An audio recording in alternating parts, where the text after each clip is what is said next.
Welcome back, guys, to Children of Dionysus. Today's guest is a friend of mine, somebody I've known for a long time. She's a very good actress, very professional. She's a killer in the game. Lynn Kim Do, what's up? Hey, I'm so excited to be here. Thank you for having me, Laris. I mean, any opportunity to see your face and talk endlessly about the things we love, I'm like, sign me up. Oh, that's good. Thank you. I appreciate that. How you been? I've been good. I feel very inspired lately. I don't know where that lands, but I'm kind of just enjoying that emotion. What do you think it is? I think it's like, when you're like, this journey has so much like ups and downs that are like, sure, physical, Mm-hmm. like the waiting period, rejection, etc., and then like booking it, all those things. But I feel like a lot of an actor's landscape is like internal. Okay. And yeah, and like I've been feeling like internally down for a period. And I think I was just, it does feel like an ending of a cycle and beginning. I think it's like the kind of the tension of that. And now I feel like I'm on the other side. Hmm. And that feels very good, very welcomed. Good. Well, I'm excited to get into that, but first I want to chat about your origin story. Tell everybody where are you born, where are you from, what's your background? I come from Vietnamese refugee immigrants. They came from Vietnam to Jersey, ironically. And that's how my parents met, and that's how I was, created. And but I was born in California. They had a period where they like ran away to the other coast to start a life, and I feel like I was the product of that, which is kind of cool. It's giving like American dream meets like young romance, like running Mm, away from like strict parents and old identities and stuff. So that was cool. And I moved around a lot. My family and I moved around a lot. We moved around every year. In fact, we were very much like gypsies and not scared of change. mm. And so I adapted to that lifestyle very well. I don't know about very quickly. I didn't have a choice, but I think that does set up for why I love to be an actor because I love adapting in new spaces and finding any opportunity to make new friends. Mm. And um, yeah, I kind of thrive in those spaces. And then in high school and college, I was just like, Mom, Dad, like I need a normal, stable childhood. It's time. And we set roots back in Jersey where it all began. And yeah, I love it here. And then right after college, I mean, I knew I was going to die in New York. Like it was where my heart always wanted to be. And I moved there. And then about 8 years later, I'm in Jersey City. So I guess I'm always coming back, ironically. And yeah, my acting career started in New York. I feel like that was like fertile grounds for it. And now I've been in Jersey City for 4 years and I love it here. Nice. How many times did you move around when you were a kid? For reference, I went to four different middle schools and there's only three grades. Jesus Christ. Yeah. Like different states, like Georgia, Virginia, North Carolina, like Pennsylvania. I've lived in Maryland. I can't even tell you the amount of cities I've lived in New Jersey alone. So many. Um, yeah. And like I have brothers. So it's really fascinating to see how different we are and our impression of that time. And also like our sentiment, like I never gave up making friends. I never gave up like making connection. Mm. Um, whereas like I can understand how my brother's like, what's the point? We're gonna move anyway, you know? And so it's fascinating. And I don't know. Yeah, I feel like that's like nature versus nurture in a bit, right? In circumstances. But yeah. What was your mentality in terms of like, well, I might as well just try to make friends, even though on the back of your mind, the habit had been, we're probably going to move anyway. I think I was delusional and thinking this may be the spot we stay. Maybe. And like I think like I'm a romantic Hmm. and that leaks through everything. Like it's not just a romantic when it comes to love. I'm a romantic when it comes to friendship. Like I love I love meeting someone new and like connecting and being like, "Oh my God, are we sisters or are we like brothers and sister?" Or like I've because I was only essentially close to my immediate family, my mom, my dad, and my brothers were young, and my mom and dad worked a lot, so they weren't really there. I always craved connection and stability in some form of another. So in my mind, I was like, oh, my friends are my family. I need to find a new family, you know? And like holidays would be with them, you know, because my parents would be working. So I would spend like Thanksgiving, Easter I've experienced through friends' eyes, like because I'm Buddhist, so I don't even know what that is, like growing up. But I got to go to the neighbor's house and like enjoy their Easter and be like immersed in their experience, or like a Chinese Thanksgiving and then an Italian Thanksgiving, and I would just like every year have a new like cultural Thanksgiving, and it was like fun, and it was fun to see their their closeness and their family environment. And it was cool to be invited. I felt very like grateful and included, but also separate. I mean, Mm, I was always like the person looking in. It felt like, you know, it's interesting. it is Um, the is Buddhism the primary language in Vietnam? the primary religion. Religion, language. Yeah, Yeah. thank you. Um, I think it's older than Catholicism for us. I feel like now Okay, we're kind of split down the middle. Yeah. I would say we're nice. split. Yeah. Were you Buddhist as an adult, or were you Buddhist? You grew up in a Buddhist home. Like what brought you to Buddhism? I grew up in a Buddhist home. I think a lot of like my family were essentially pretty split because a lot of my family were taken in by like churches. That's how they were Mm, able to get here, and seeing their kindness and gratitude, and also like feeling so grateful. A lot of my family converted, but they still grew up Buddhist first. So essentially you'll have like a Mother Mary, like a cross with like a Buddha statue next to it. You know, it's not uncommon to see that. But my mom and my dad kept their Buddhist roots, and that's what I grew up with, and yeah, I still love it, even as like a very fully and skeptical and intellectualized, like intelligent, like I would say I'm intelligent, but like person and highly mm. doubting. I like this is feels the most right for me. How do you think Buddhism has shaped your worldview?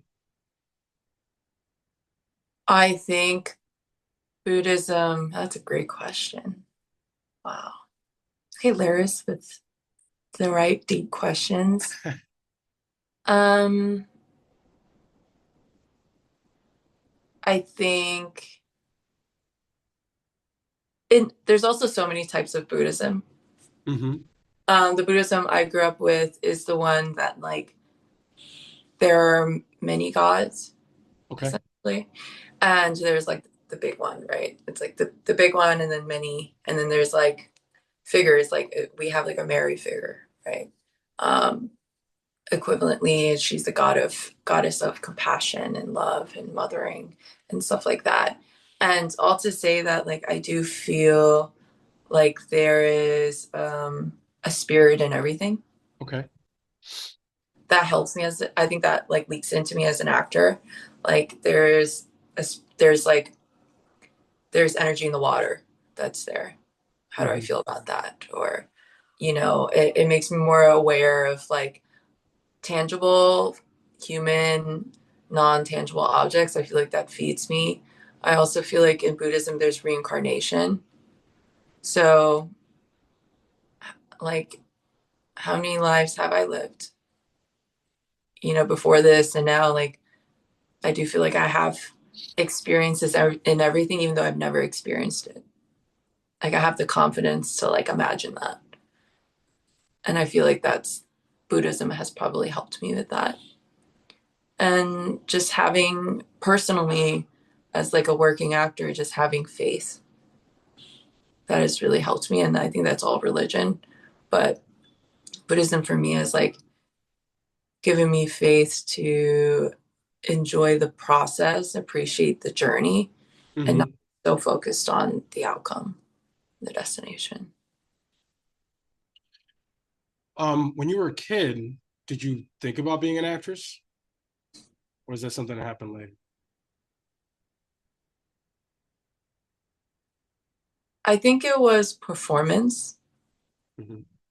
I'll never forget kind of like my earliest memory of like mm, that like magical moment as an actor, right? When like everything comes together and you feel seen is when I did like karaoke as a kid. Okay. And I was at a family party, and like all my uncles were like, in Vietnamese, it's called Nhau. You're like drinking and eating, and like it's Heineken and Hennessy everywhere, and like karaoke, and like bunch of like uncles, and karaoke goes on. They give you the mic, they think you're gonna do terrible, and then you just do it. And like I like sang whatever, and just kind of seeing their eyes and just seeing like how like I don't know, just receiving that all that love. I was just like, wow, I love that. I want that. And I feel like that was like a very little tiny seed. And I think for me too, coming from like being the black sheep, my media family being the black sheep, being accepted in that circle too, like was really special. I felt so invisible for so long in that space. I was like, oh my God, I'm here. You see me and you're celebrating me? Like, that's crazy. Like, I love this. And I think I put that away. I mean, I did choir and stuff, but singing was never like the thing.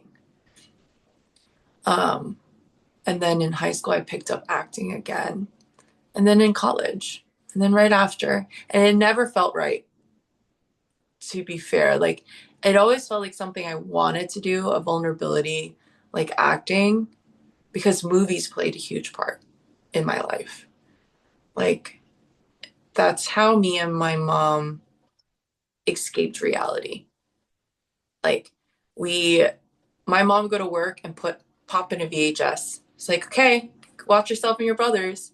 So it was always in front and like the rewind, like old school, like that was how I grew up. And then if me Hmm. and my mom went somewhere, we'd go to the movies and then we sneak into the next movie and then the next movie and then the next movie, and we just stay in the movie theater. And we got to experience love, tears, joy, and stuff like that. And I think that was when I fell in love with filmmaking, like movies. Like I think that was the other seat that was like, wow, I want to do and give people what these movies did for me. And then but it was always just such tiny seeds that like I never thought about it. And then, when the opportunity would come, I would try. I would try. And then I felt like I got a lot of pushback. So I waited a really long time until maybe I found the most safe person to learn from, Anthony Abeson, was when I called myself an actor at 27. You said pushback. Pushback from who? In high school, it was like I was a new kid and I joined theater. Hmm. And that was my first time. Like, one of our assignment was to do a monologue. And that was when I felt like the unforgettable energy of being like on stage as an actor. And I was like, whoa, this is crazy. I felt like out of body. It was amazing. And I felt like I made an impression so much that I got asked, like, I ended up auditioning for, and it was my last year. Of course, I waited my senior year to do this. And um, I auditioned for Beauty and the Beast. And I got a call back for Belle, but it was so clicky Yeah. that instead they made me a broom, which is not Oh even God. in the show. There is no broom. It's not the duster. I'm the broom. Yeah. And I felt very rejected. You know what Did they I just mean? like put you in the wings? Is that what they did? Yeah. I mean, yeah, I was like just like one of the extras, essentially. Oh God. It's like to be affirmed. So they're like, you're good. And then be like, but never mind. I Yeah. felt it was like so heartbreaking. But I did it anyway. And I enjoyed it. but I also felt like I didn't belong. There was a lot Yeah. of that. I just feel like it wasn't my community. I didn't belong. And I had a great time. In college, I went to Rutgers. I was like, let me take a Mason Gross program. Like, we're known for acting. Like, let me try it out. And the teacher hated me. I don't know why. She just hated me. I had a terrible experience. Like, I didn't feel welcomed. I didn't feel nurtured. Mm. Like, it was just like such an unwelcoming space. And I was like, okay, not for me. You know, who am I to push back? And then when I moved to New York, me and my roommate at that time, we had just met each other. We're living together. We're starting this new chapter. And she was like, we were like telling each other what our heart wanted most. And I Mm. confided in her. I was like, I would love to act. And she was like, I would love to sing. So we like shook hands. We are like, we're taking a class. And we were like, don't look back. And so I, Googled a studio and I went and I should have known because I looked at the teacher online and I saw a YouTube video. I was like, he's definitely giving me like triggering my daddy issues, but you know what? We're going to do it anyway. And so I went and he was actually fine. And, but they assign you with a classmate for the whole session, like a month and a half or something. And I got assigned with this guy that would make like sexual advances at me Mhm. at any and every opportunity. Like leaving class, he's like, let me drive you home. I'm like, no. And like you in this class, I don't remember the work. It may have been Meisner, but you got to come in with roles, like a relationship to one another. Mm. No, and he'll be like, let's play it. Let's do like cop and stripper. Like you be the stripper. Like it would be so uncomfortable Yeah, that yeah, like the teacher would be like, why are you guys going off? Like, why are you doing like you're not reacting truthfully to the scene. You're making her uncomfortable. And then after that, I was like, fuck this. I was like, clearly I don't know what's going on, but I was like, I don't, like I feel so unsafe. And then life kept happening. At that time, I was a producer. I'd started my own company. I was like booking Mac commercials. And yet there was still a void in my heart. And I met this guy in this commercial shoot and we were just talking about acting. He was like, I studied with this guy, Anthony Apes, and you should like check him out. It was a Stella Artois commercial. And I was like, oh, I'll write his name down my notes. I don't know. Thought about it, sat on it for 3 months, finally signed up for an audition with him because that's how you get into his class. yeah. And you got to bring a headshot, all those things. Showed up, didn't bring a headshot. I think I was self sabotaging at that point. Didn't bring a headshot. And I was just like, whoops. Like, and Laris, you know me. It's very, very rare that I'm unprepared, like Hmm. not prepared person. So I think about that sometimes. But anyway, I show up. He's just like, no resume. Okay. He's like, come on in. And so, you know him, All right. Sit down. Do the whole shebang. Yeah. Do the monologue, do the tricky test he puts you through. That always Yeah. makes me cry. Good tears, everyone. And he's like, so how'd you hear about me? Blah blah. And I told him, and he was like, it took you 3 months. I was like, yes, it took me 3 months. He was like, so you're ambivalent. Called me out so hard. I was like, he was like, I don't normally do this. Maybe he does. He was just like, but you're accepted. But you need to come to class tonight. You're showing up to class tonight. I was like, oh, I don't know. I think I might have something. He was like, no, no, no. I don't care when you sign up, but you're coming to audit class tonight. I was like, almost didn't go. But I went. Wow. I went and it changed my life. And I signed up like the next month or 2 months later. And yeah, then I called myself an actor and and I only know how to do 0 or 100. So it was 100 from then on. And I think his class honestly rehabbed me a lot. I Mm. think Anthony's class was like a rehab on like how to be a human again, like a feeling vulnerable, bold human. Yeah. Mm. He has that effect for sure. Right? For people that don't know, we all were in the same Anthony Abison, uh, I guess, unit together. Anthony has these. He had like classes and stuff. He'll have like a 12:30 and then a 1 or whatever, a 2 o'clock, and then a 5 o'clock, and then a 7 to 9. I remember when I went and trained with Anthony, um, like the first day of class, because I had gone through a pretty, say, adverse experience in drama school with a very, you know, with a teacher that was uh, gifted at recruiting other teachers that were really good and exceptional, like world class teachers. But he was not great. Like he did a lot of damage to a lot of people, and a lot of people really loved him. And it's all part of the mix. It's all part of the soup. So you can't really like it kind of comes with the territory, right? The whole thing. But Yeah. I hated theater after I left that conservatory. I hated it. I didn't want to be on a theater. I don't want to act any of it.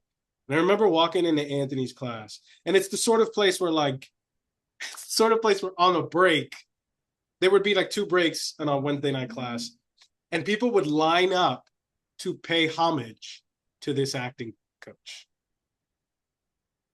Like they would line up and each greet him on the break. Like it was wild. There was some cult energy there as well. And there were people in that class that were there 6, 7 years, never worked, were doing the same work over and over again, and they never really grew. Like they might have grown to a certain point and then stopped, stalemated. And I remember walking into Anthony's class, and during the sections, all the sections sort of wait outside at the producers club, right? Like to wait for the next section to come in. And I just remember like overhearing the conversation, and one person's like, "Oh, I just got a call back for a Marvel thing. Oh, I just got pinned for this so and so show. Oh, I just got a new movie. Oh, I just got a this, I got a that." First of all, everyone was good looking, everyone was healthy and happy, everyone was kind, and everyone was booking work. It was a stark contrast from, not that good looking is like a thing, but like all of these combinations in this package. I was like, oh, okay, cool.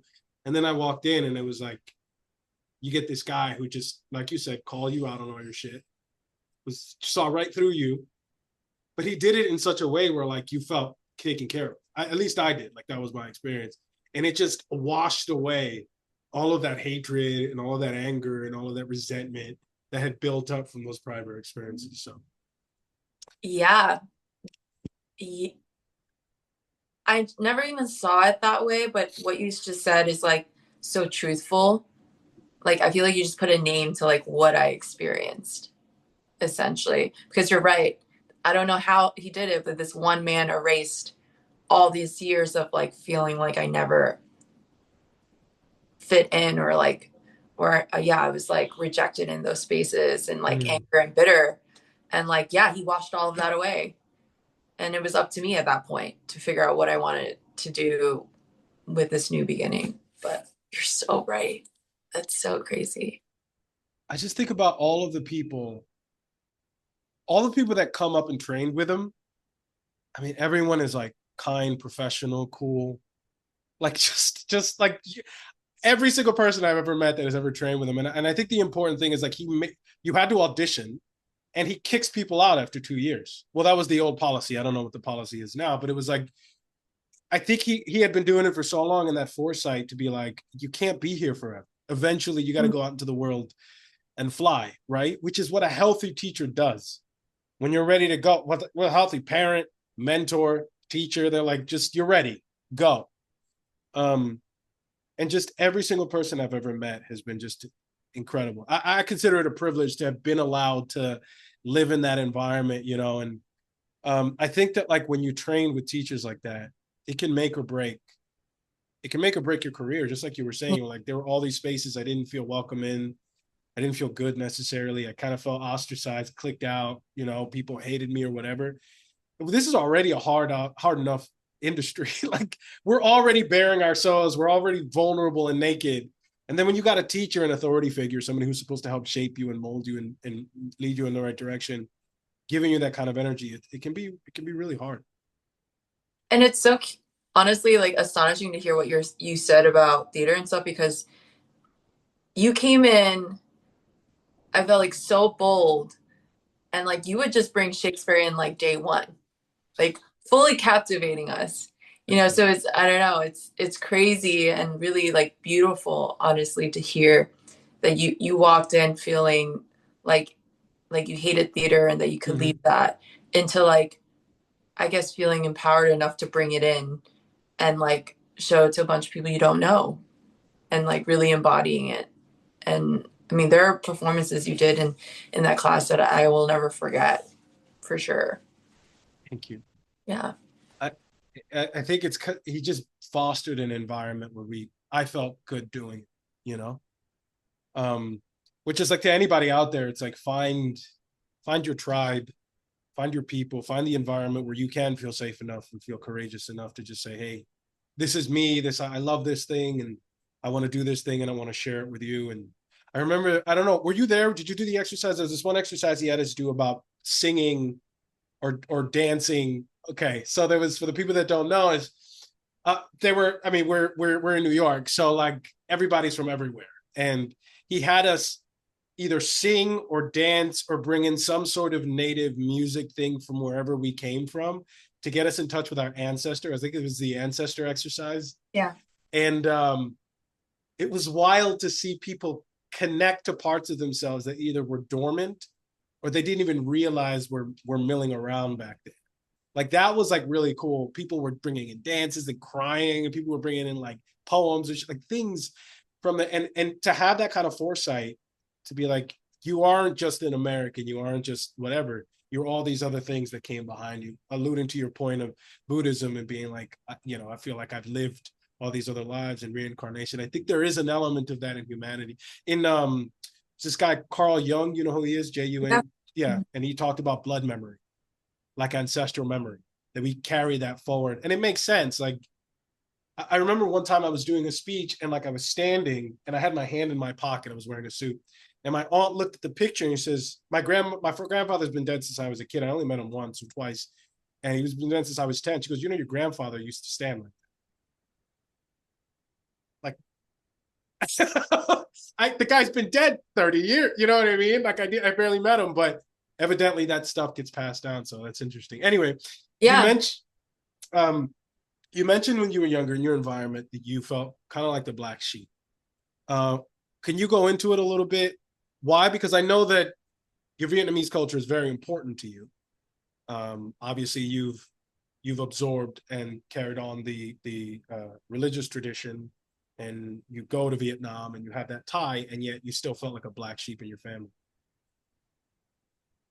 I just also want to like finish up that note because now it's like in my head, but Okay. um epigenetics, I feel like I totally believe in that too. How you carry, you inherit like Yeah. literally like whatever it is, you know, trauma or not. So like I totally believe in blood memory and like I'll never forget when I did the ancestry exercise and I decided to do a Native American song because my grandfather is partially Native. Oh wow. Okay. And when I did it, um I felt like I resurrected like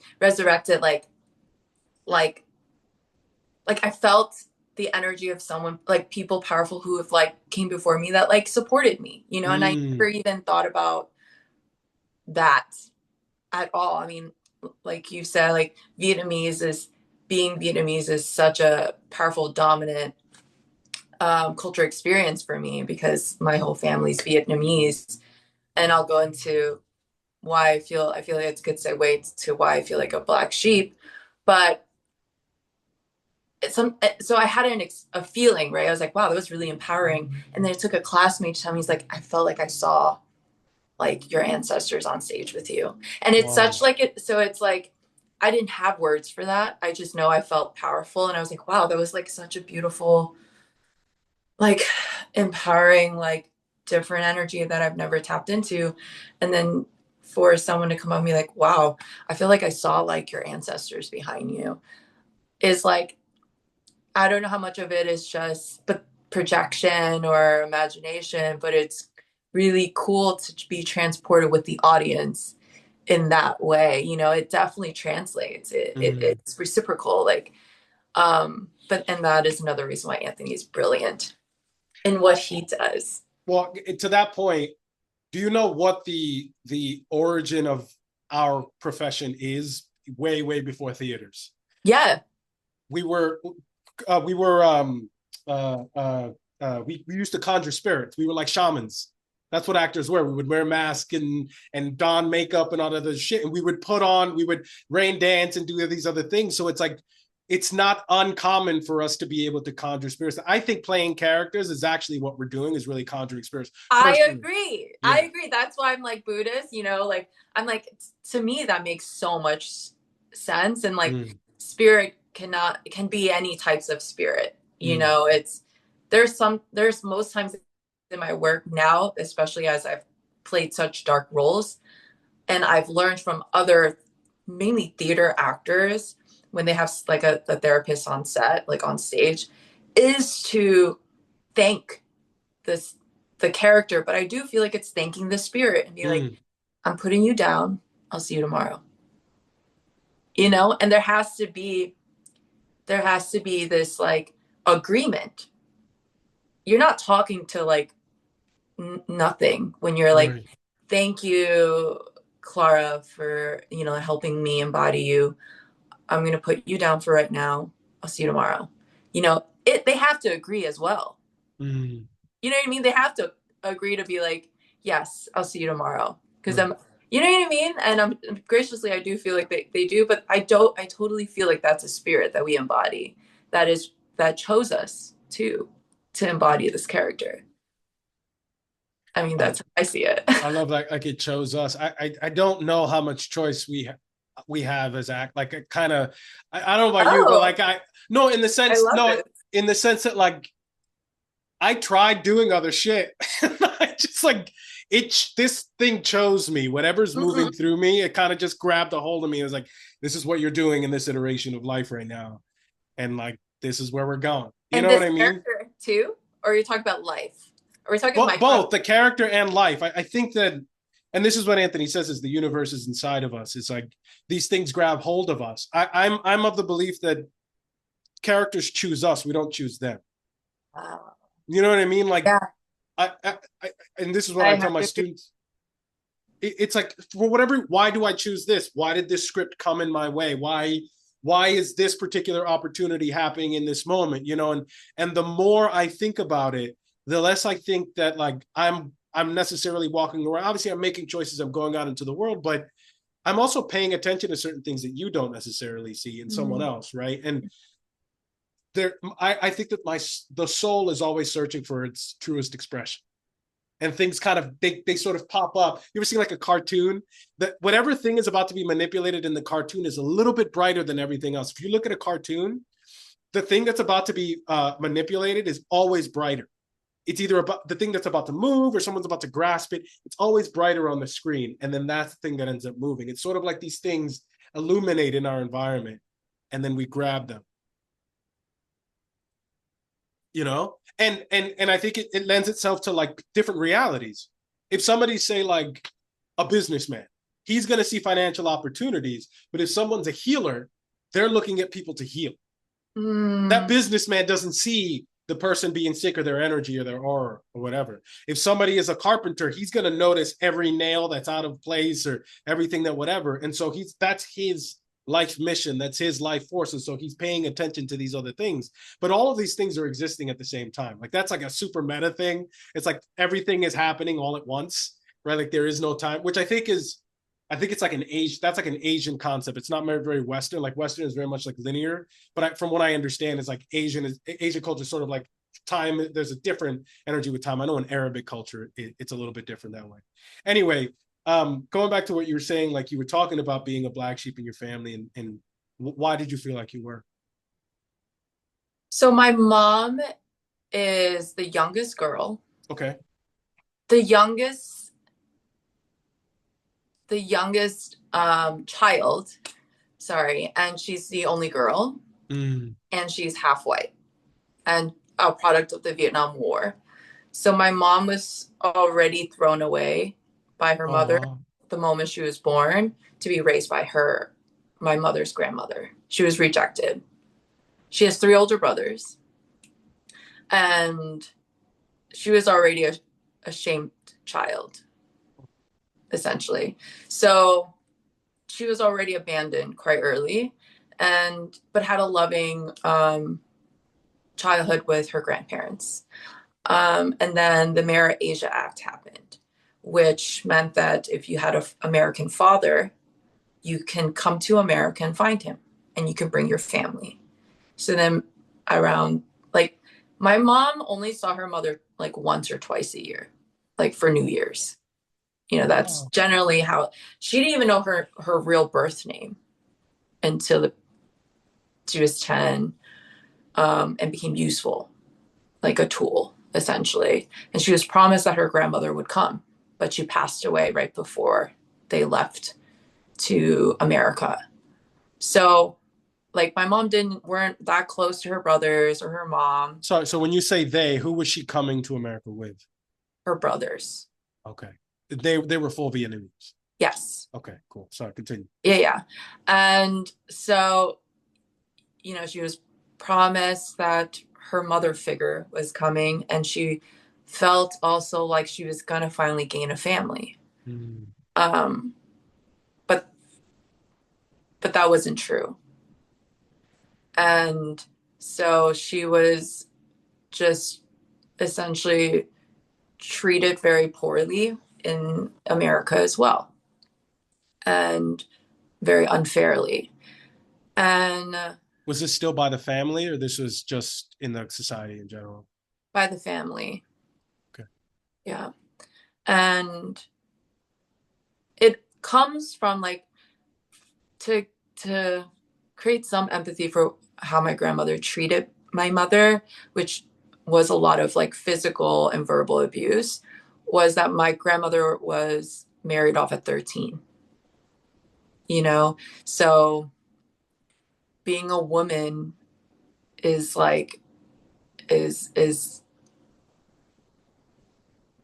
not a great thing. It's something she experienced. And so she treated my mother that way, and amongst many things, right? Like I think a lot of Vietnamese people blamed Americans for a lot of their experience during that war as well. And so she didn't, she wasn't treated well. And my mom was like a consequence that like faced her every day, I'm sure. Was this the sentiment between North and South Europe Vietnamese, or just the whole island? Well, not island, peninsula, the whole country. I think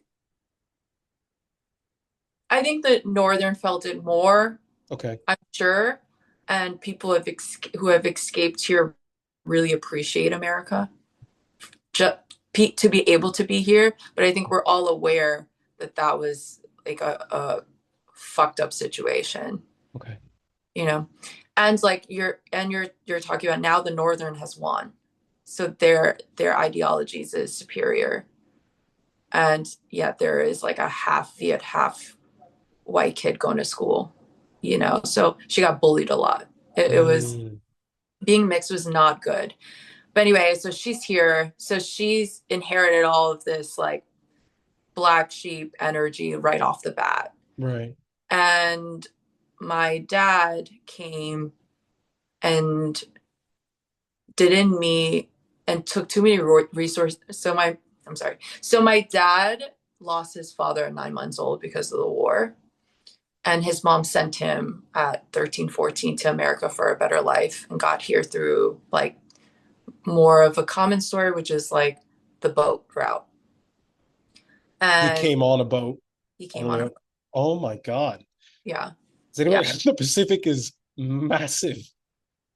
Holy And a lot shit. of people didn't make it. Like it's really crazy what I mean, I haven't even fully dived into the boat stories, but yeah, it's crazy. And he was also rejected quite early on once he landed because his uncle who took him had too many kids.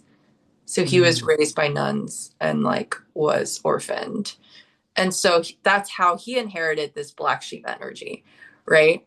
And then my mom trying to escape her mother, and my dad coming, like it within her spirit, they found each other and they Mm. ran away. And Wow. so when they ran away and they had me, they're like, well, she needs to know her grandmother, we came back. That's why we always come back to Jersey, Okay. essentially, because that's like where family is. And yet we were always reminded of how much we didn't belong, you know? So we would leave. Even you got that energy? Yeah.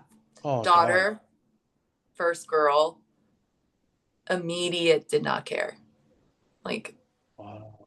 I immediately, like, and I'm sure in Spanish culture too, but there's hierarchy. Like, I don't care if like my grandmother has a higher hierarchy and like community standing than obviously my mom and stuff Mhm. like that. And even if my grandmother did something wrong, my mom has to apologize.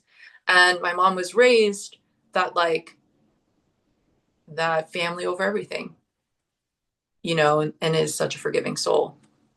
And I think always wanted to feel belonged, belonging. And so she put up with a lot and happily so. Um, whereas I wouldn't and don't. But that is kind of like the legacy of our, and that's yeah, of our being a black sheep. And like I would say, like I definitely inherited a lot of my me and my siblings inherited a lot of like abandonment. You know that I'm sure stemmed even before my grandmother. Mm. It's trickled differently. Um, yeah. So and then also my father is not great with money. Okay. And I think when money gets involved, like you get also ostracized.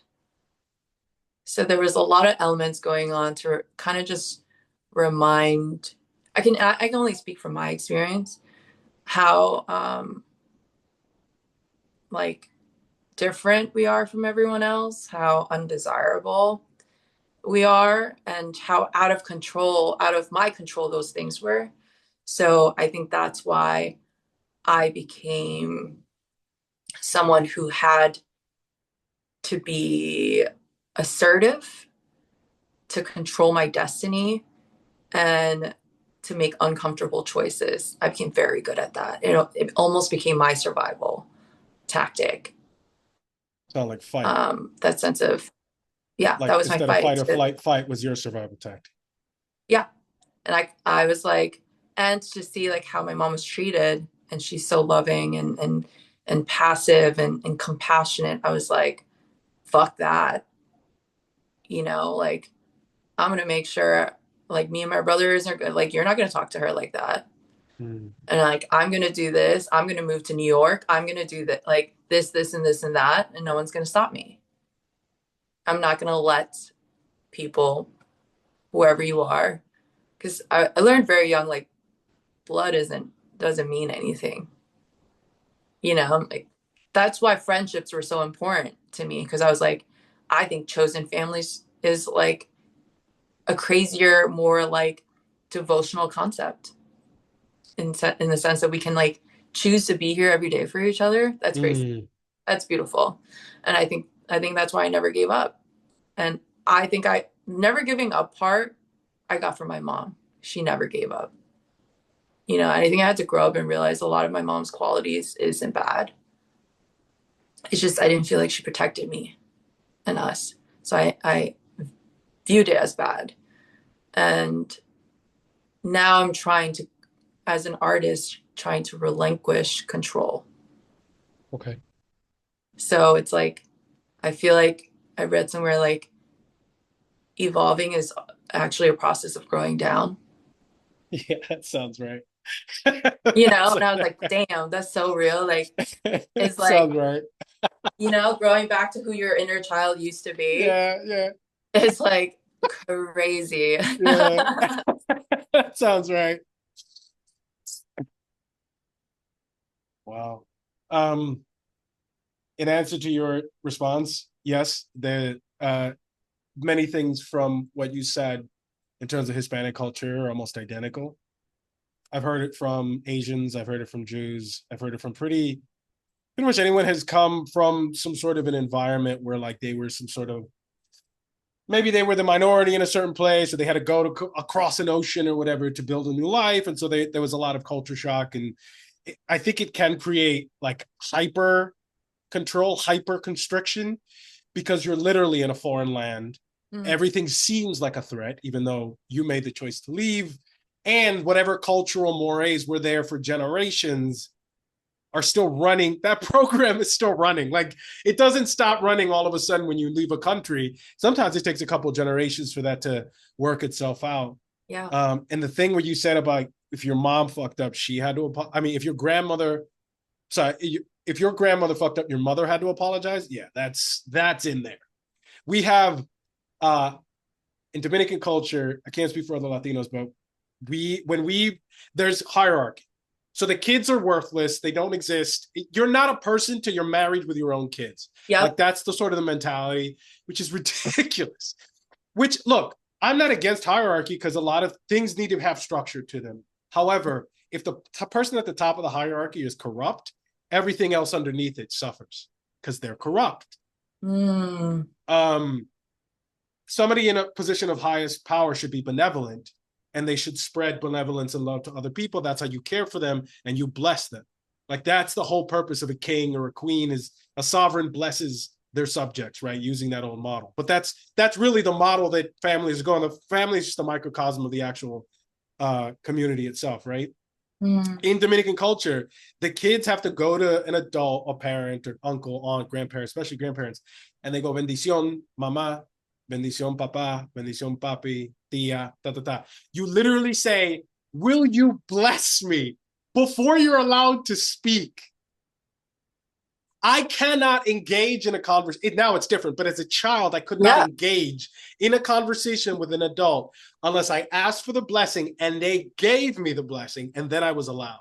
Can you imagine the mind fuck? Like, I don't get permission to do or say anything until someone else gives me the permission. Crazy. Yeah. For us, we had to prostrate, literally. Oh my God. You know, like it's cute, you know, when a little kid's like, hi, auntie, this, and you got to go to each person before, like, the moment you enter the door, or you're a shit kid, you know? And like, it's cute, but then like you think about it and you're like, what was I doing? You know, same with you, like, mind fuck, for sure. And I agree.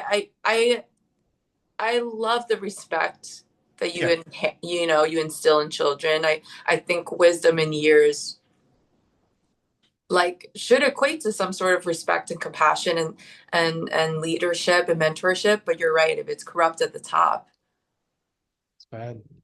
And empathetically, they can only share what they know and experience, right? Like, it's like some people lead with fear and some people lead with compassion. And I'm sure she experienced fear, but I've also learned I can exonerate to like the end of the world, but doesn't mean I can allow that behavior or forgive in that way. And it's a journey that like I'm all about, like, just breaking family loops and patterns. And I read somewhere that as a Black sheep, you can identify, they're generally the curse breakers. Yeah.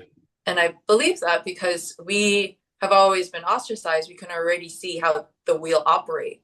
But if you're in the wheel, it's really hard, you know, and my mom's in there, you know, and I feel like by me healing in my journey, I can slowly chip her away too. And yeah, it's rewarding. It's so funny. It's not funny, but like talking to you about this, I've been on, I mean, I've watched countless hours of YouTube videos and courses and journal, the whole thing. So everything you're talking about, the Black sheep, it's the same story for me. And somebody said, like, do you know why the Black sheep is the problem? And the guy answered, they go, because you can't dye it. Most sheep are white. Black sheep, wool, you can dye to different colors when they're white, but a black sheep, you can't dye it. So they ostracize the Black sheep because they have they can't be inculcated in the whatever. They can't be brainwashed. Like that's sort of that's why they call it the black sheep, why they hate the black sheep. Because they can't sort of penetrate them. And so that Sick. And another layer that I've been thinking about, like an epiphany I recently had is like, you can't have heartbreak. You can't have abundance without heartbreak, yeah, right? And it's like this and in acting, there's a book called The Target. I think it's like The Target and the Actor, right? And I yeah, I've love heard that it. book. And they use opposites at all times. And recently, I don't know, like when you like understand something conceptually, Mm-hmm. recently it like really hit me that everything is it's two sides of the same coin. It Right. feeds each other. You need it. Nothing is subjectively wrong. It's all subjective. Like that's bad. Like crying is bad, right? Or and emotions and tears in day to day is bad. And then being joyous is good. That's I feel like that now I understand that's absolutely wrong. And the black sheep reminds the white sheep that it's not that. And that's Mm-hmm. why they hate it so much and opposite whatever. But using I feel like acting's one of those mediums where like as I heal and grow as a human being, it makes my art so much Yes, better. I agree. And it's hard for me to talk about acting without talking about life. And that's why I love our conversation because like to me, and I'm so passionate about what I do, I almost only not only, but a lot of the reason why I heal is so that I can act better. I'm listening. Like that's really fucking crazy, but Yeah, like yeah, yeah. you know what I mean? I'm like in every scene, it's like I'm, there's like a iconic example. He's like, I'm trying to not detonate this bomb, right? And I'm like the expert bomb, whatever you call them. It's like I want to save these people, but on the Mm-hmm. other side is that I don't want to die. And you have two choices at all times to see which one works better. And I love that. It's like when let's say you're on a scene with like someone you really like and you're talking to them. The one side is like, oh my God, I really hope they like me. But sometimes the other side is like, fuck, I hope they don't like hate me. Like I like, am I undesirable? And to play that, but like still try to be like cute and sweet Mm, is a very like different side of the same coin. It's like the objective is true, but if it's your head is like, and how often are we thinking the negative?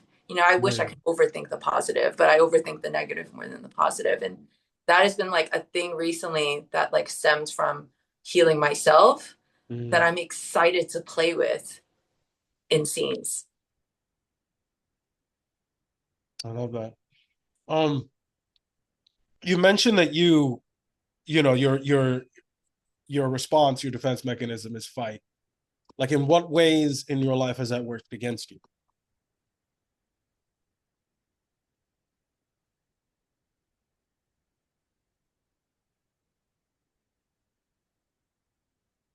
It always has me prepared for failure.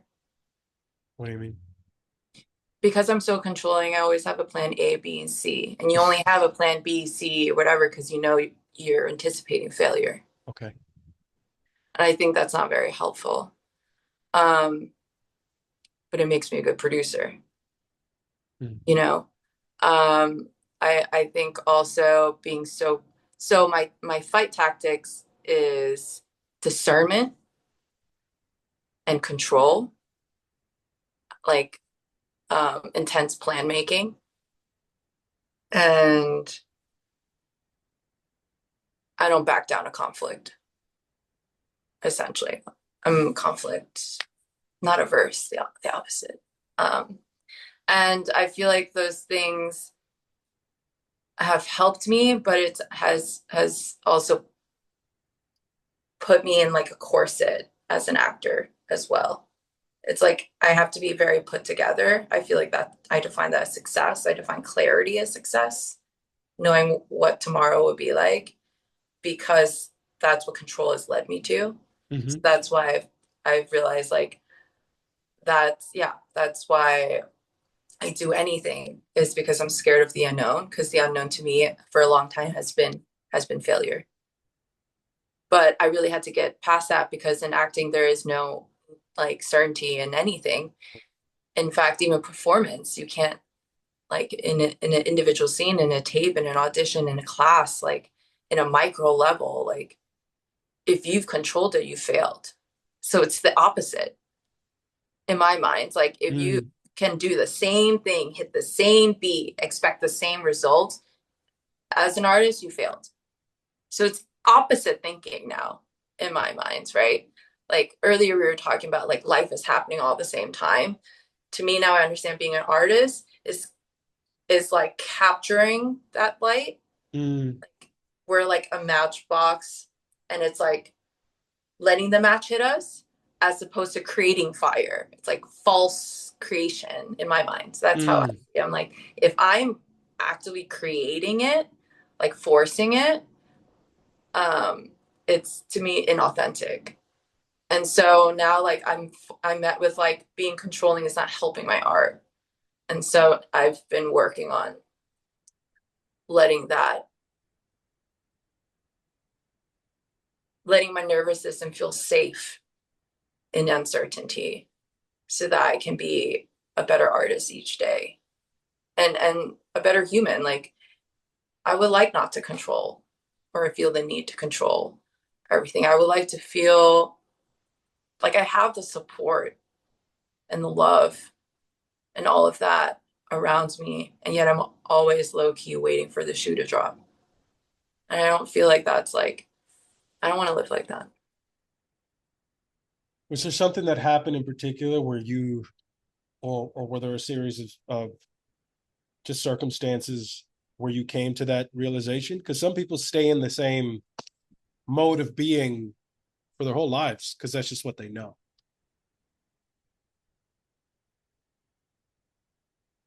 I think like, I mean, I've never thought about this way, but like acting really saves me. Mm-hmm. I feel like I am more eager to learn my shadows Mm-hmm. and heal myself. And when I say heal, I feel like I'm just getting out of my own way. Yeah. You know, it's like more about like less shame voices like self-shaming me for doing X, Y, and Z or feeling X, Y, and Z. And I think like acting played a part in that. I also feel like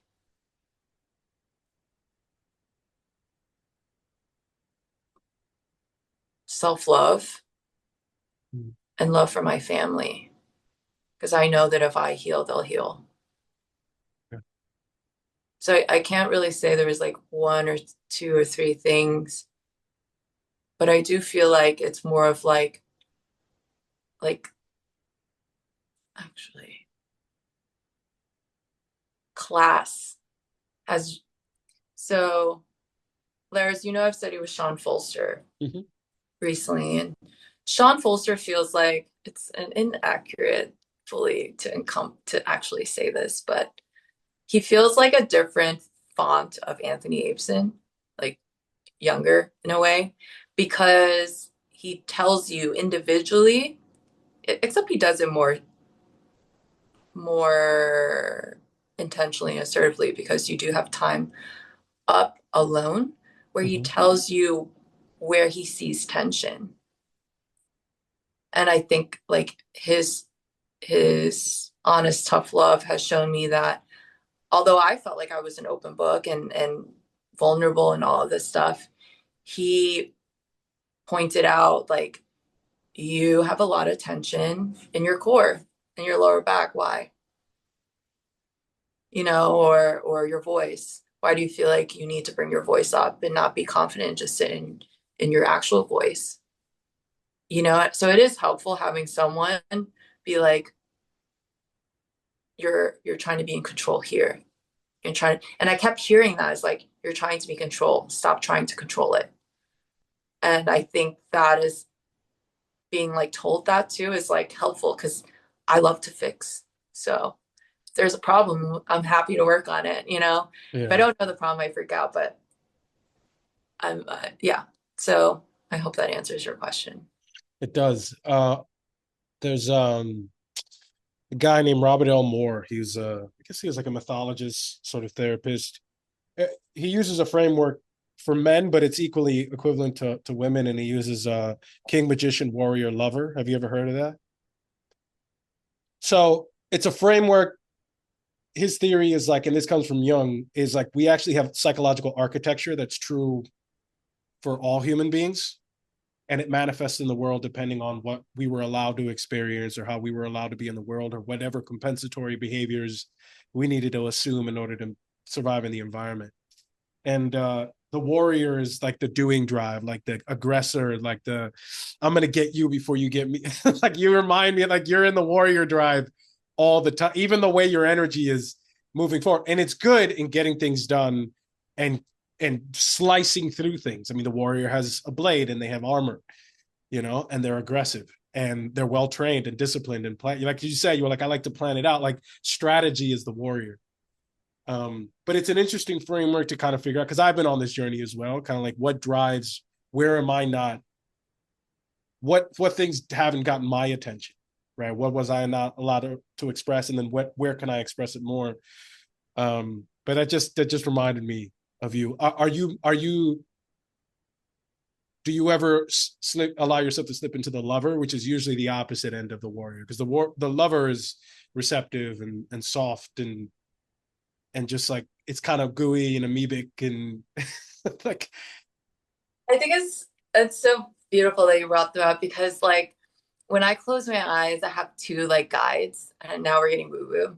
But like I have two spirit guides. I have mm-hmm. kind of like always on my right is like this warrior, like ninja, like samurai, so crazy, you're like sword. Like I was like, okay, are you seeing me right? And instead of the lover, I have kind of like she's like a witch, but like a beautiful, intuitive, like she hangs at the cemetery and she mm, like so those are kind of like the two people that guide me, and I feel like one generally guides me more than the other, and so like okay. there's an era of like warrior, where I'm like, and now now I've pretty much practiced only being as intuitive as possible because I feel like I've gotten away from her from so long. I distrusted her, that Mm, like gut and like knowing, even like just listening to my body, because I was, yeah. I'm like, oh, you want this? No, I'm doing this. Like, and the warrior has served me so well. So in fact, I'm like nowadays, and I keep being proved right. I'll look at someone. I've had so many experiences with someone. I'm like talking to my boyfriend or my talking to my room. Like, I don't like this person. I'm not into it. I can't, and it's not, it's just me. They're not a bad person, but like me personally, don't fuck with this person. And then literally last night I had a conversation with my friend. I was like, I'm a producer, freelance. I was like, at this job, didn't like this person, unfollowed them. She's like, you did? And I was like, yeah, it's not like, it was just an energy thing. She's like, actually had the worst experience with him. I will never work with him again because X, Y, Z, D, Wow. I was like, whoa. And also, that has helped like tapping into like more and more intuitive side. I literally like ask myself like yes no questions all the time. Do Mm, you want to do this? Do you want to do that? And like my intuitive side is more like my inner child as well. yeah. So I'm like, do you want to go for a walk? And I'd be like, yeah. And like that's how I hear her. It's like, yeah, or like whatever. And I try to listen to her and honor her more. Mm, That has softened me up a lot. And nice. also, a lot of my intuitive answers don't have any rhyme or reason. So that makes me relinquish control because I need to like rationalize a lot. I'm like, why? What do you mean? That doesn't make sense. Logically, that's like stupid, I'm Right. like, because like it'll waste our time or whatever. We got this other thing to do. Now, if I'm like, now I'm so sensitized. Like, I'm very sensitive all around Mm, because once I'll feel overwhelmed, I'll hear my intuition's like, stop. And so I'm like, but I still want to keep going, right? So I'll stop for 2 seconds. I give her a little bit, and then I like take a drink of water, and then I'm back on. And like even that feels a lot better because before Mm, I'll just ignore, power through. I'm a power through girl. Like you're uncomfortable, like suffer. It's fine because the outcome's going to be good. Now I'm trying to like not suffer for the sake of suffering because we're always going to suffer, right? mhm. I feel like that the warrior is like no pain, no gain. That's And, exactly what they are. and That's exactly what it is. I'm realizing recently, like, I like a little pain. And I'm like, where is that coming from though? Yeah. You know? Yeah, I don't know. But I don't know how we got here. But anyway, yes, I feel like my intuitive side is softening me up and I really love it. And I feel like a weirdo. And I feel like it's a good place to be. Yeah, I think that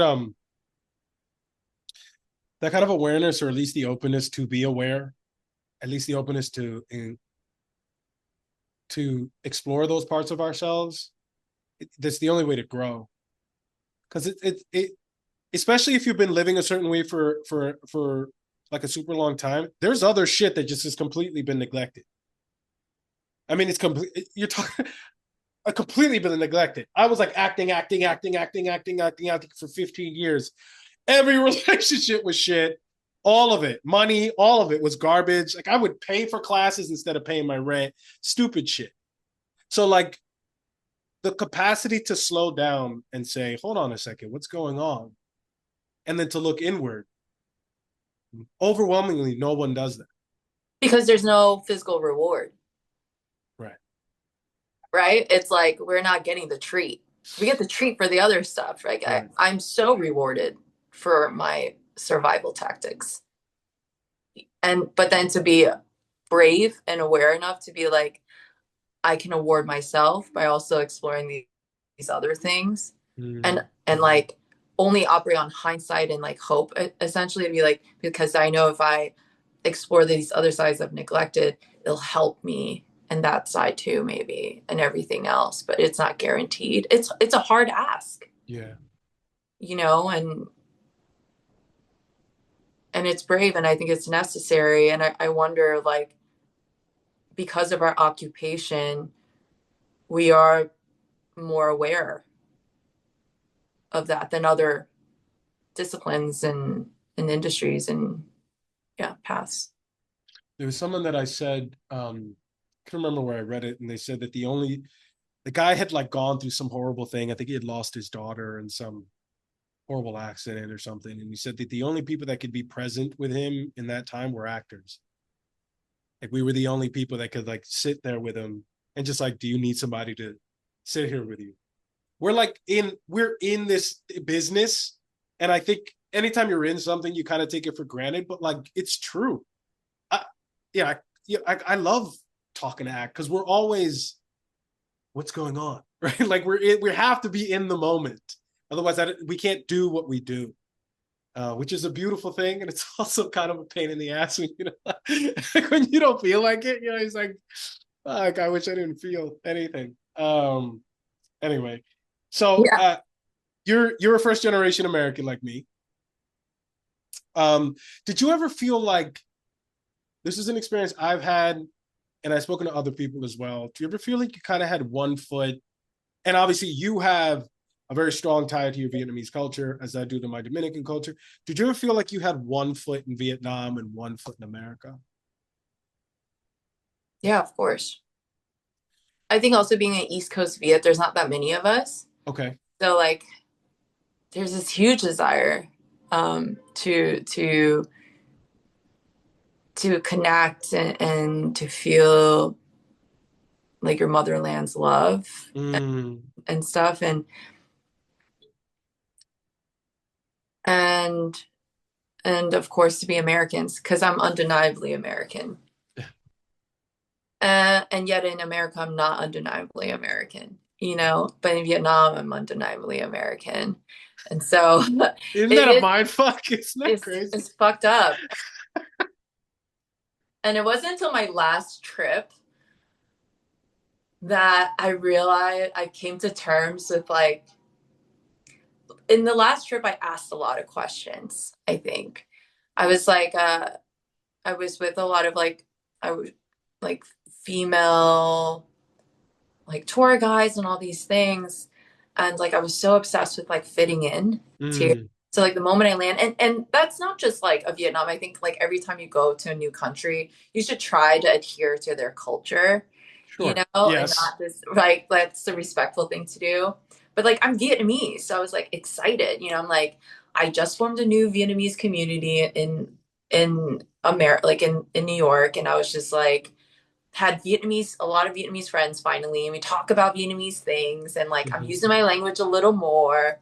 And like I went back to Vietnam, I was like, oh my God, like I'm gonna be so Vietnamese, you know? Like Right. they're gonna be like, this bitch is finally Vietnamese, like, or whatever. So I get there and I'm trying to fit in, right? I like we're like softer, we don't like disrupt the environment too much, you know?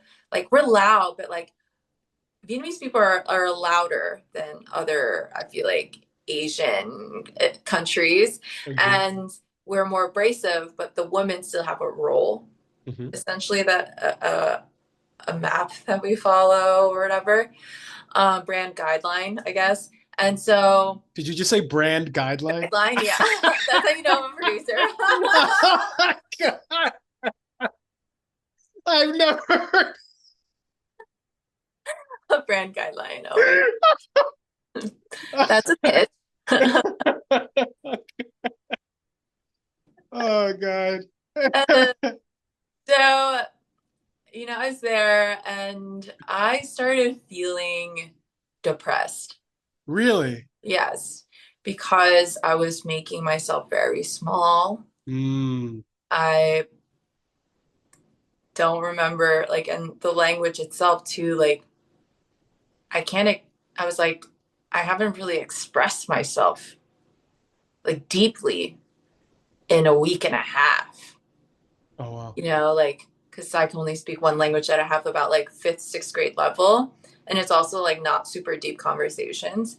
And I was just like, I'm actively making myself feel small consciously to fit in. And, and I haven't had like a real conversation with anyone really. And when I spoke to other like females, they're like, oh, I'm 27, but next year I have to marry and get pregnant. Like, this is like the end of my freedom, essentially. Like, 20, like, there's still a lot of like limitations being a Vietnamese woman. Mm, That was the first time I was like, wow, I'm so glad to be American, you know? And I'm like, I am both. I was like, and I had to like punch, like literally like break through all these like boxes and walls I put up to fit in and be like, fuck this. Like, not like to be, but I feel like I was like, I have options. mm, Before, I feel like I was neither nor or, and I was upset about it. And then the other perspective is like, I can be both. You know, I'm Vietnamese and I can literally dream as big as I want and be a 33-year-old actor with no family and no one to tell. Like, I'm not married. I don't have a kid. And what? You know, I don't fit your beauty standards. Someone else finds me beautiful, like, fuck it, you know? It's like when I'm there, everything reminds me how, like, I'm so not Vietnamese. And then when I'm here, it's like, oh, I have a lot of like obstacles that tells me I'm not American or a cis white guy with like all of those easier or just more designed like ease of journey or whatever, right? And and it's challenging. And but I've come to terms with like that I'm both and that I've put myself in community spaces, especially as Vietnamese artists in New York, where a lot of us are spearheaders. Like there is no mentorship that looks like us, sound like us, do what we do. Like my friends who are chefs, who are nonprofit organizers, who I like an architect. Like I created this community called Viet Salon, and it's a friendship first approach where we meet up and we salon it up. which is like a meeting of intellectuals. And I get to see people in all different types of industries, and we all look at each other like we don't know what the fuck we're doing. But if we don't do it, who will? Right. And I'm like, heck yeah, like you guys inspire me. And so we're just like, we just recognize that what we're doing is going to be messy. It's going to be a first. And like, but at least we have other people doing the same thing. You know, we can be brave enough because we know we're not the only ones, even though we're in like different industries doing the same thing. So, yeah, I don't know, there's crazy. It sounds to me like up until very recently, you were kind of internally divided. And then something about that trip, you just took a sledgehammer to that wall and you're like, I'm taking the whole space, just remodeling this whole thing. I'm just going to take some of this, take some of that. Is that like a fair assessment? A fair, Yeah, yeah. no, absolutely. And like, just give myself more permission, Mm, you know, to just be like, I'm me. I don't have a label. That's totally okay. Like, there were all these houses I've seen before that I thought it like, I'm a Vietnamese house, I'm an American house. Now I'm like, I don't know, all the walls are down. We'll build brick by brick and like it can look like whatever it wants, you know, sledgehammer in hand. Just like, I think that that is a uniquely American thing. Like, what do you mean we can't do that?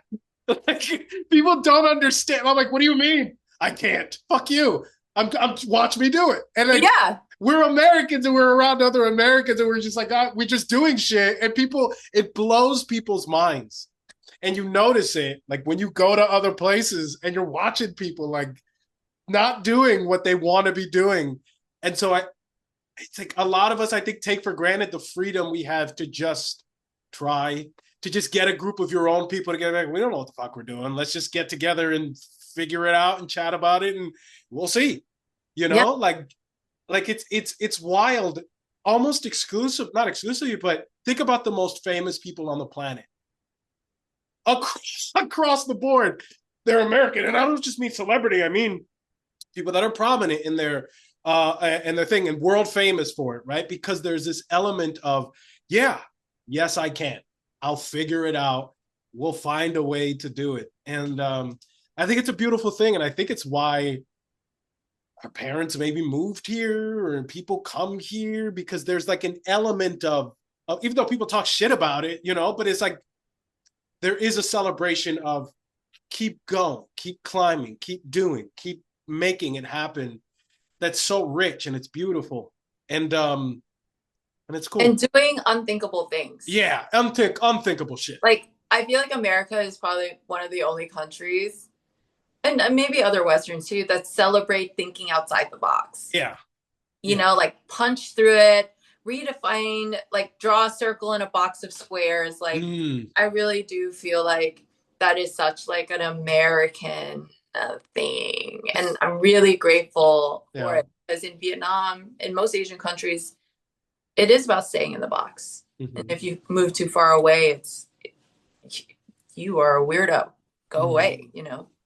I So, I think there's also value in tradition, right? Like it.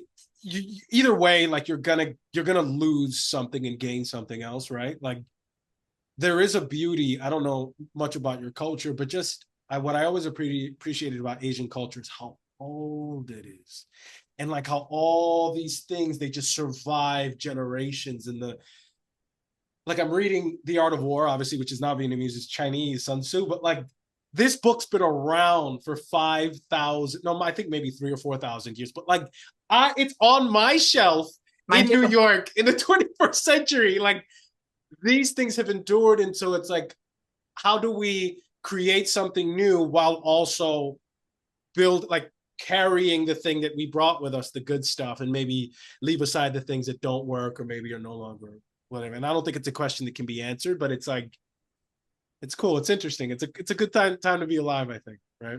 Yeah, I do feel like we're in the segue of like, uh, of carrying. so many contrasting ideas, but they're not even really contrasting. I feel like they've always been universal ideas, but Yes. it's like the choice of like how do we want to mix it up? Like what does our Mm, remix look like? right. And totally like there's so much about Vietnamese culture that shape who I am and like I love so much. Like I still feel like there's so much value in not just being so individualistic and Yeah. knowing that like what you do carry consequences and impact and may it be a good one. Yeah. You know what I mean?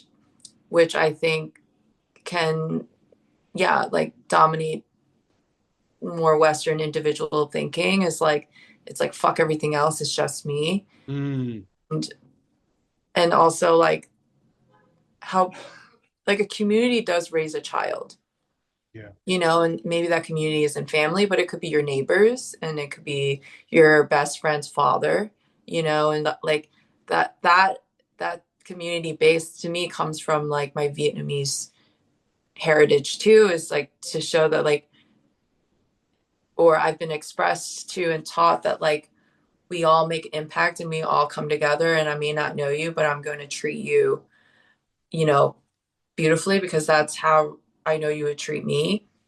That comes from like, I mean, it's every religion, but Buddhism is exactly the same way. So heavily, we're so karmic. Like how you treat someone bad, it's gonna come around and you're gonna get it, you know. Mm, And that's like something I grew up with being Vietnamese and our food, and I think the way we speak. Like I love how ratchet we sound. Like I love it. yeah. Yeah. Yeah. Like some people say it's like, whoa, Vietnamese language sounds so like you're yelling. I'm like, but I love that about us because we're so expressive and passionate, you know. And like another thing is like we hate rules. Vietnam is one of those rare Asian countries that's like honestly like the most like fuck rules, and it's like lines. What's that? Red light suggestion, like, and that is how we survive so many people trying to colonize us Mm, and take over us. It's because we never we are always suspicious of power, always. That is something I've inherited because I'm Vietnamese. I'm always suspicious of power dynamics, and I'm always like, why do I have to do that? And if it makes sense, I'll follow it, and if it doesn't, I won't, or I'll just keep in the like in the back of my mind's like a talent. mm. You know, we're very suspicious, loving, abrasive, funny, like group of people. I will never forget. I was in the at that I think that trip too. I was in the airport and there was this Russian chick and a Vietnamese guy. He turned to her, he's like, "Hey," and she's like, "Hi, what's your name?" And like they're talking, whatever. And she's like, "What's your name?" He's like, "Putin." Like just and if they're laughing about it, you know what I mean? Like I was like, I love my people. We can make a joke, but like a fucked up one about anything and everything, and it's not personal. Yeah, I love my people. You guys sound like the Dominicans of Asia. We literally that is what I say, and I totally agree. Like so flexible, right? Like Yeah, yeah, yeah. we can inject in any part Mm, and just like blend in and like blend our humor and everything in and like we just put our head down and we work, but we have a good time while we're doing it, you know. Totally, I think Dominican culture and like Vietnamese culture are so similar. I gotta go to Vietnam because that Yeah, sounds you pretty would awesome. love it. You would love it. I gotta go. You've visited 17 plus countries, right? Outside of Vietnam, because you're biased, maybe, or maybe you're not. What is your favorite country and why? Wow.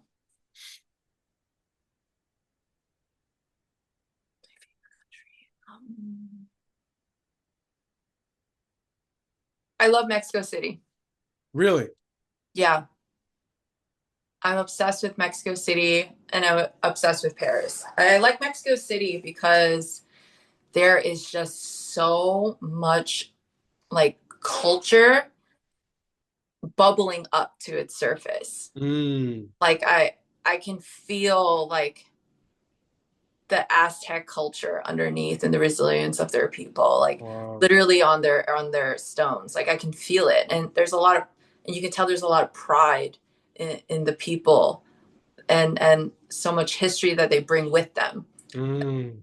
But they're still yet welcoming and the food is delicious and like the architecture, like Louis Barragan is one of my favorite architects and how he plays with light and color. I feel like there's such a it's such an artful community and and I really like their Aztec gods and Mayan gods too and warrior. Like I've also visited Merida, which I love, and like knowing that Merida was the last Mayan warrior standing like territory Mm. to the Spain because they were so fierce. Like I don't know, I like and I when I was there I could feel that. I could feel how strong like their people, but like just the environment, like the stones in the ground. Like I love like really rich places that have like I feel like they took time to carry their history with them. And I think maybe that's a privilege too. Like Vietnam, I feel like because we were in so many wars and there were so many active like burning of our culture and erasure that Mm. like I think sometimes it's challenging us for us. Like I grew up watching Hong Kong dubbed films. I didn't watch Vietnamese films. And that's like an experience that many of us experience. Like art was erased so early on because of the war. Oh, And a wow. lot, in war, foreign countries, artists are the first to be silenced and to be especially brave ones who speak out, they were gotten rid of, right? And then Vietnam is still a communist country and the media is controlled, right? Whereas like so I am always in awe of places that have kept and celebrated and like preserved their history Mm. and what that looks like and feels like. And I feel it there. Mexico City and Paris is the same way, for good or for bad. But like I don't know. I love a city. I love people watching.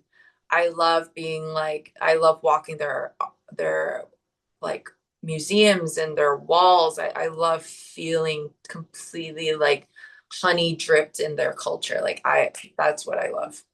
That's why I love those two places so much. I love that. Um, so you've worked in commercials, you've been a Yeah. model. You're obviously, I guess, technically a creative producer, like you work with brands, right? Yeah. Walk us through a little bit some of your creative production work, like what that entails, and how that informs the other work that you do as an actress and a model. So I was a creative producer first. I work in a lot of like digital branding spaces. Okay. So most recently I was EP for like one of the most fun jobs I did last year was the CFDA Awards. And I What did is the what is the CFDA? CFDA Awards is similar to like the Met Gala, Okay. which I also worked. I did the we captured H&M and all of their talents. Mm. For Met Gala and CFDA, we got to be in charge of like full social and like the main video with all the talent. Erica Mm. on, so we like I hung out with her, and we pretty much the production team I worked with. They created this incredible storyboard, and CFDA Awards was at um, the Metropolitan was I can't think of the museum. It's the one with all of the animals. Is it the Metropolitan? That's the Natural History the Museum. Natural Museum. Yeah, Yes. Natural History Museum. So it was giving very much like Night at the Museum, but we got to Okay. be there and like shoot all this incredible like talent like Tyla, Lucy Liu, Paris, Nikki, like Omar Apollo, Mm. and they're all dressed by these fashion houses and it's pretty much like they get awarded these like rising slash established legacy designers get awarded, and they dress their talents. Like Tom Brown is on like the chair, etc. And we get to capture them. And I was mostly the talent liaison. Mm, So that was really fun. And I most recently I was a producer on this like dog brand called Yorkie. So I got to spend a couple days with like the most cutest dogs and cats, and I guess like what's fun about producing for me is like, well, one, the control. It's like I'm really good at yeah, yeah, it. yeah, yeah, yeah. Make like hiring people, giving people chances is also really beautiful. Yeah. Um, I'm really good at reading the room to see Mm, power I have. So I know when clients are feeling a type of way and need a okay. certain thing. One of my superpowers is making people feel comfortable. Okay. And I think that that also goes into acting because Mm, I can read every body language and inflection. I'm very sensitive to those things. And I can code switch between speaking so a client understands without feeling like I'm imposing power over them. Because they always have to feel like they're the one making the shots, and then telling mm, the team what the fuck to do because we're fucking behind and we need to get shit done. Okay. And like, so doing like producing is a lot of those things. It's making a lot of different parts happy and making sure everyone's communicating and getting shit done and also being really organized. So that's me as a producer. mm. Um, And what's the question? What, how did that creative producing inform your acting?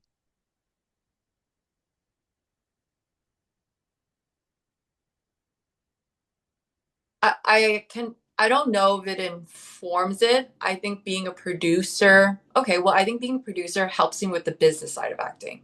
Okay. In what way?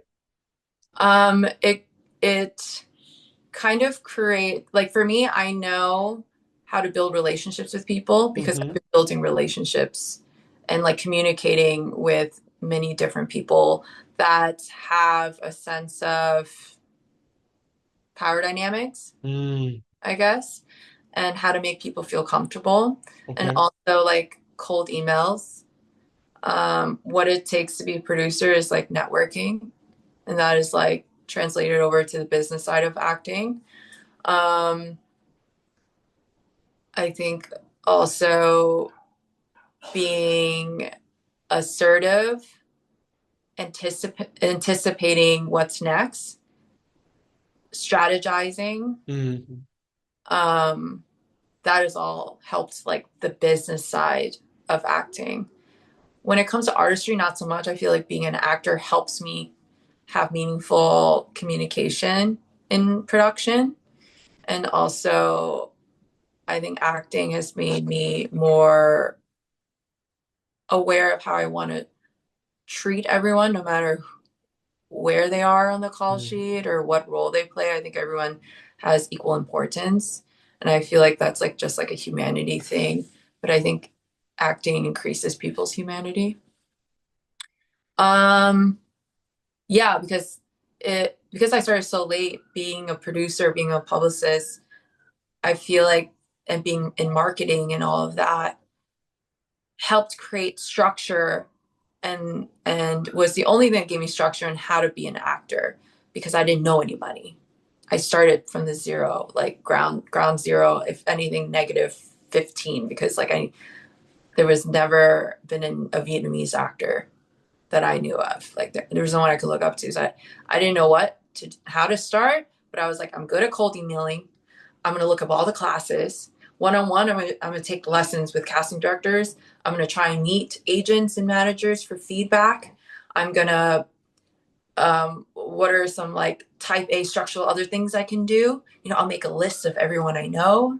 Um, I'll like look up like, oh, headshots. Okay, got that. Like make a reel. Fine. I'll go on backstage and sign up to any student films I can get. And because I was a producer, I also shoot and I edit. I edit all my reels. mm. I've made relationships as a producer. So like I have friends who were photographers that helped me out in the beginning, like, or some of my friends were videographers in the commercial space. Let's do something together. So I think that assertiveness and me being such a warrior in the production space helped me create some structure and like grasping anything to be like an actor. And that's helped me a lot.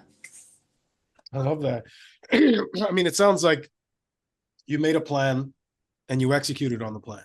Like you had an idea of what it was that you had to do, even without having any sort of understanding. You're like, this makes sense. Let me just start.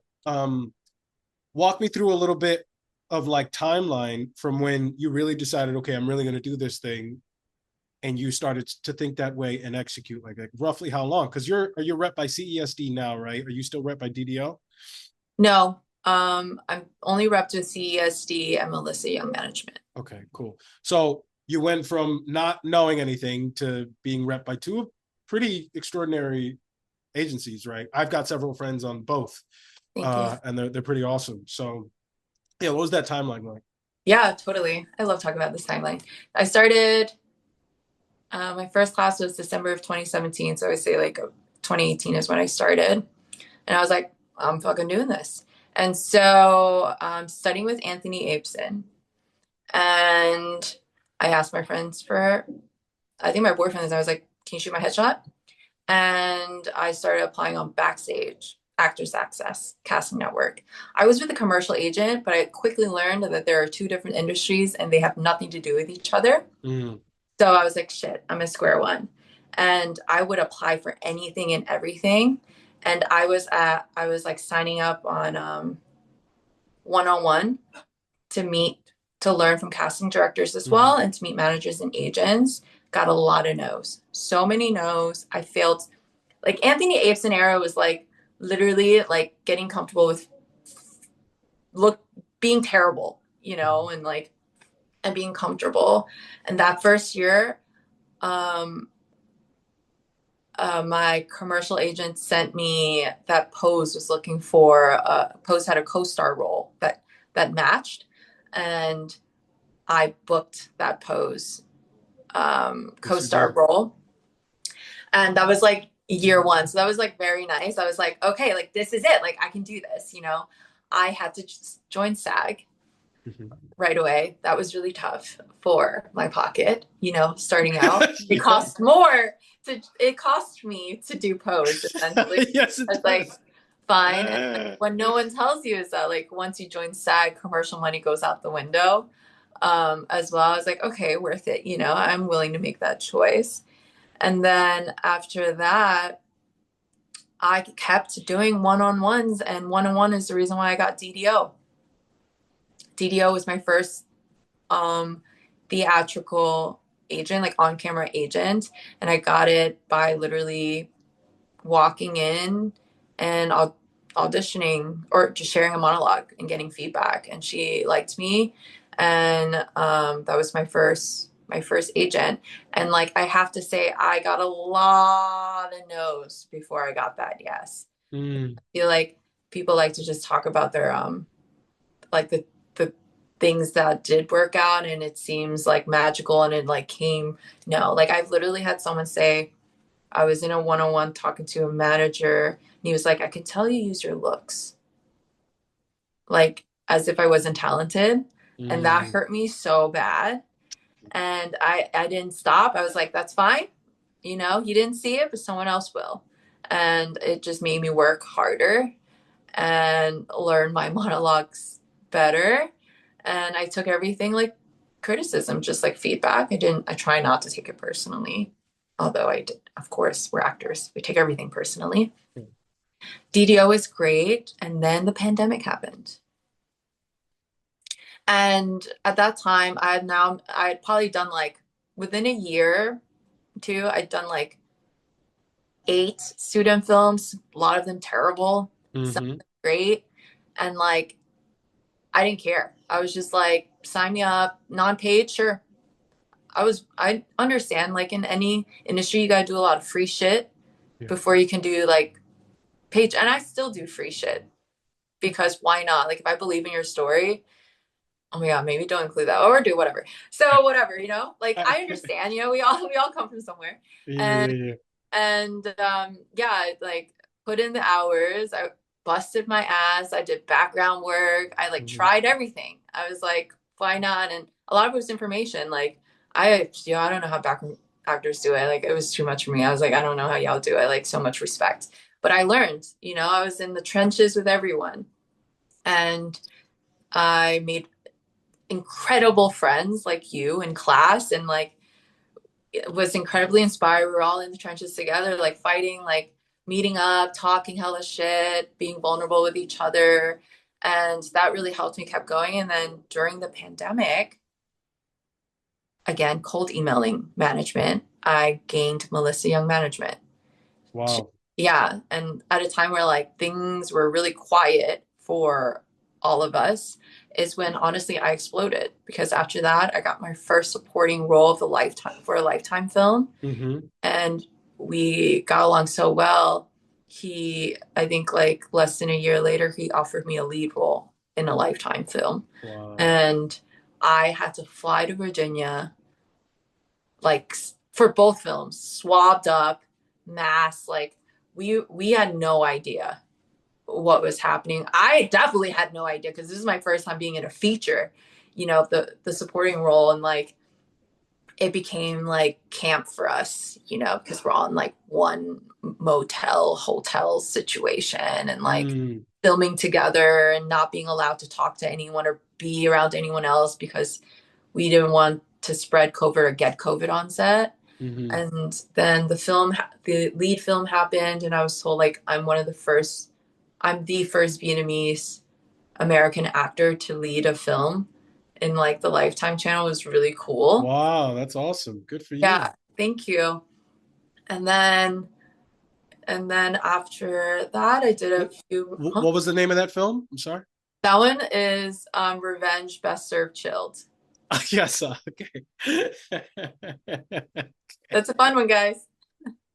Yeah, and then after that, I got a few guest stars. I've done FBI Most Wanted, another Apple series, and then until I landed a lead series regular role in a pilot called Asian Baby Girl, I believe in 2022.